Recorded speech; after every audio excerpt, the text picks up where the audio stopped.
There are some things that are impossible, like becoming invisible, or pleasing everyone, or making friends at church. Ooh, can't say that on Christian radio. My name is Therese Main. My name is Jesse Gable. Together, we host Main and Gable afternoons on Family Life. I have struggled with making friends at church, and I don't think that's a very original statement, but just I think some of it has to do with the phase of life that I'm in. Like, I would love to have a nice core group of guys that I know from church, and me and the guys, we go to the gym together, or we go out for ice cream. And what do guys do? I don't know. I'm trying to look for friends. Maybe that's part of the problem. That's part of the problem. But it's tough. Like, oh, hey, married man, fellow married guy, good to meet you. Maybe we should do something sometime. Yep. Talk about our wives. I'm not going to see you for another 6 months. Okay, yeah, nice to chat. And that's kind of the way it feels trying to make friends at church. Like you're trying to force something that just, I don't know, maybe this isn't going to work. See, I'm a church greeter, and I will smile at everyone who walks through the door. But when it comes to making real connections, that's not easy to do. There's a phrase, a friend to all is a friend to none. And that's sort of how I feel as a church greeter, because making real friends is hard. And church is full of like amazing people, great people who sit in the same section every week, talk to the same people after just service every week. They go to lunch with the same group every week. They've known those people for 15 years. And none of that is meant to exclude anyone. It just kind of happens. I remember we had started going to this church, and I met someone who was really popular, and her friends told her she couldn't take on any more friends, that she already was too busy with friends. And I was like, so okay, get rid of some of those friends. Yeah. It was just like no one's actually said it out loud, okay? But here are some thoughts that might encourage you. Because number one, you're not alone. Relationships take time, and it is possible to make friends at church. Friendship usually begins with efforts, and most meaningful friendships don't start with deep conversation. You don't walk up to a guy and go, so tell me, do you and your wife have communication issues as newlyweds? Well, let's talk about that. Right, but it starts with familiarity. Like, you recognize someone, they recognize you, you smile at one another, you learn each other's names, and then a few weeks later, you're like talking about your wife or your kids or your job or whatever. We're supposed to get together. You know, that's kind of the purpose of church, not just to learn from the Bible, but to encourage one another. Let us consider how to stir up one another to love and good works, not neglecting to meet together. That's in Hebrews 10. And I've got to get to church regularly, especially in the summer. It's easy to kind of slack off. Now, we don't go to church to earn like bonus points with God. We go because relationships will grow and people just keep crossing paths with each other. I love this analogy. If you've ever planted a garden, you don't dig up the seeds every morning to be like, hey, how are those seeds doing? Right. No, you leave them there. You water it. You wait. You trust the process. I'm going to guess that most of the church besties didn't build their relationship in a single Sunday, you know? Right. Yeah, and I bet they've also had their rocky moments, too. Like, I think we kind of expect, well, I'm meeting other Christians at church, so they're going to be the best people. They're not going to be annoying. They're not going to talk too much. They're going to be awesome because they're Christians, right? And that's not true. And so many times Scripture reiterates, especially Paul's like letters to the early church, he's constantly saying like, hey, be at peace with one another. Love each other. Like, 1 Peter 4:8, above all, keep loving one another earnestly, since love covers a multitude of sins, implying that there's going to be some rough stuff. Like, people aren't perfect. We're sinful. And so if I say, I've got to go meet my friends and they've got to be perfect, I've got to meet these amazing people that are just flawless, I'm going to be disappointed every time. I need to be willing to love unconditionally and get to know people where they're at, and, with all their flaws and little annoying traits, because I have my annoying traits too. I'm sure I drive some people up the wall, Therese. But we're still friends, and we've made it work because you put effort into those. Oh yeah, you put effort into those relationships. Yeah, and you kind of weigh it out and go, okay, well, the good outweighs the bad. I know as a married person, I haven't had to deal with the struggles of dating in a long while, But if you remember what that was like, everyone thinks that they're the only one who feels awkward, but like everybody feels awkward and somebody has to make the first move. Making friends at church is a lot like dating, It's easy to assume like everybody's got the relationship figured out, but most people don't. Bible tells us to love one another with brotherly affection, outdo one another in showing honor. That's in Romans. Okay, so we're not supposed to just wait until somebody notices us. We're supposed to move toward other people, love one another, outdo one another. So I may have to be like, hi, I'm Therese. Hi, do you want to get coffee? Yeah. Hi, I'm going to join your Bible study or volunteer or ministry team. And, instead of just coming out of service and like right to the parking lot, maybe have to be vulnerable.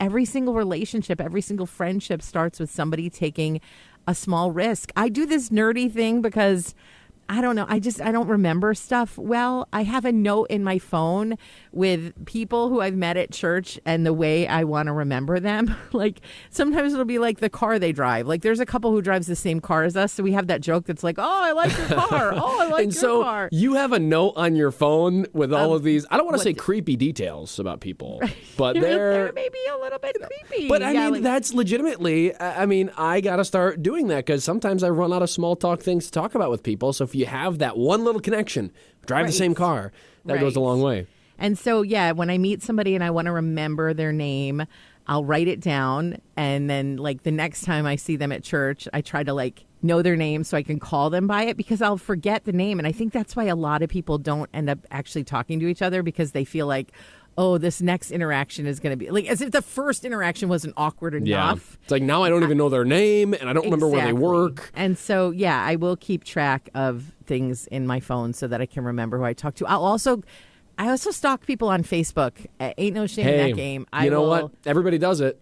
Yeah, I'll awkwardly friend people, and sometimes they don't accept my friendship, and that's okay. That's not a personal reflection on me because it's like, how can I connect with you on the other days so that on Sunday when I see you, and just little things, like if you have a conversation with somebody and you find out, oh, they're an empty nester. Okay, I'm going to put that down in my little notes so that I remember, and maybe I can pray for them in that, or maybe I can, the next time I run into them can ask like, hey, how's that going? Are you learning to cook for two now? And I don't know, but just little ways that you can kind of go out of your way.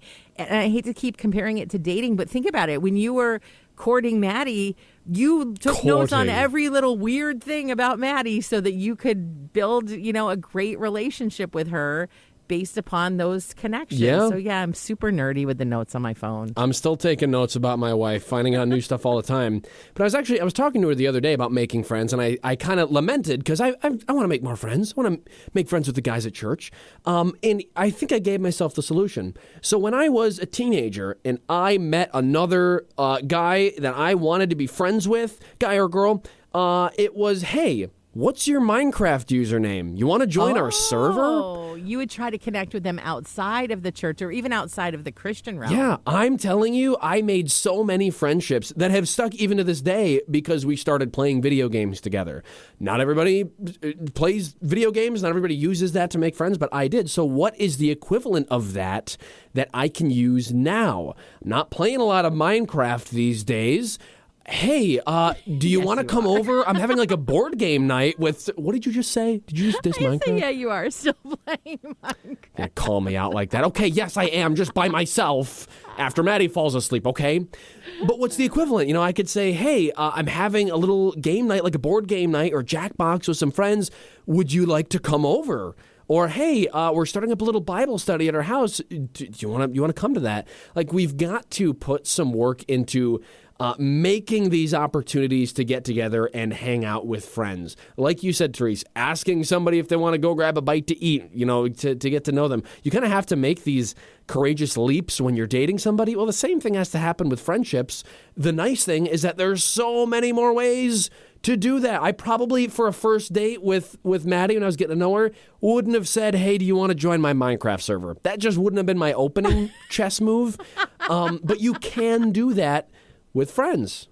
It's so funny because you do have to be brave. There was this ladies thing that I was invited to. Our church is trying to, have all these little summer get-togethers, very casual. And I almost didn't go, but I had committed to bringing food. And I know I told you about this on Main and Gable. And so I went there, and in the process of just like small talk, I've met another woman who lives, like, I probably could walk to her house in 20 minutes from where I live.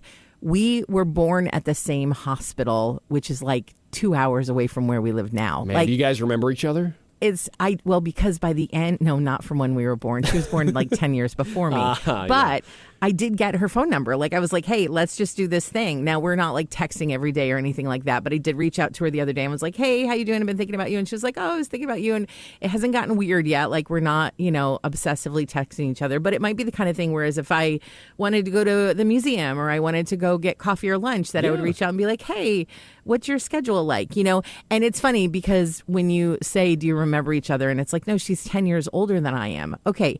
A lot of times, and I think this starts in church just with the way that kids get raised in church. There's the kids in your class, the kids in your youth group, the kids in your young adult group. When you get to be a grown up, there's no rule that you can only hang out with the people who are in your actual peer group. Like, could a college student and a retired teacher bond?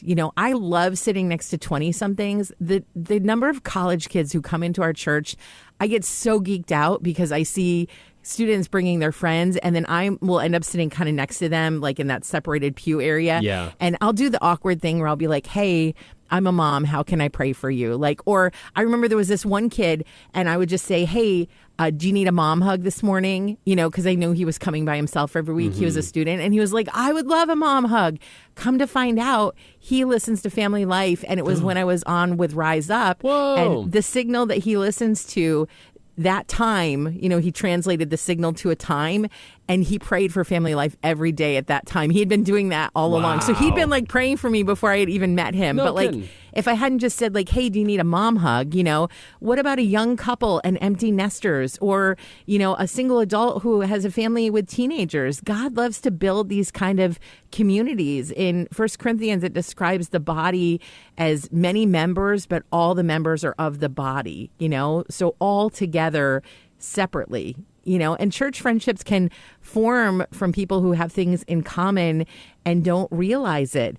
This is a little flip that I've been trying to do because, believe it or not, it is hard for me sometimes to walk into a room. Like, I feel so much pressure to be like, here I am, like grand entrance, on all the time, smile, being worthy of that space. So I've switched it from here I am to there you are.